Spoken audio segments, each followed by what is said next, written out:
was there an emotional, like, what was the cathartic moment of those many goodbyes? Was there one where you got the most emotional? Do you know what? I thought I was okay, Josh. I thought I was all right, and everyone did, I think. But I think the closer we got to it, the more we were sort of taken unawares by whatever it was.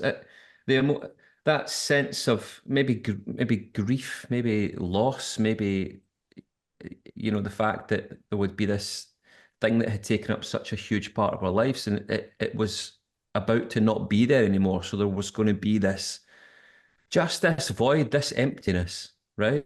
That was going to be there, and it was.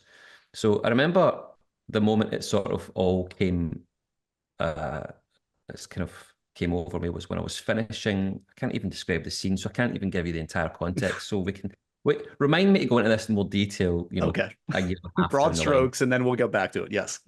But it was a scene which was kind of reminiscent of a scene, one of the first scenes that I shot at the end of season 2, with Sophie, who's been my television partner for, the length of most marriages these days, probably more. More, yeah. And uh, I was stood there, and I remember standing there in the scene, being able to think of nothing else but those first days on the show.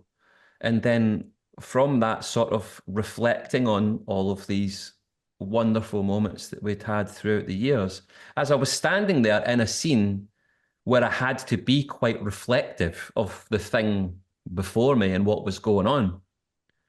So it kind of worked for the context of the scene, Right. but it was quite distracting at the same time because I was probably getting overly emotional about it. And everything just seemed to be this sort of full circle, because it was just so reminiscent of where I started.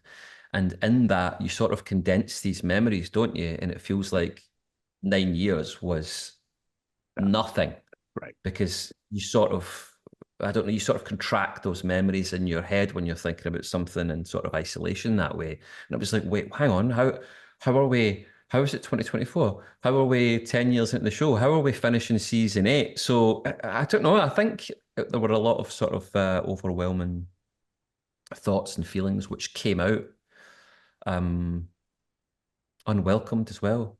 They weren't they weren't supposed to be there. I was like, Well, no, I'm fine. Totally stoic, hard as a rock. It's like, you were just getting yeah, emotional knowing, I'll wait, be does this mean stepping Josh and I aren't going to talk anymore? Is that what that means? But now we know. No, I think it that's doesn't what matter. it was. It's like, No. oh, that was my one in.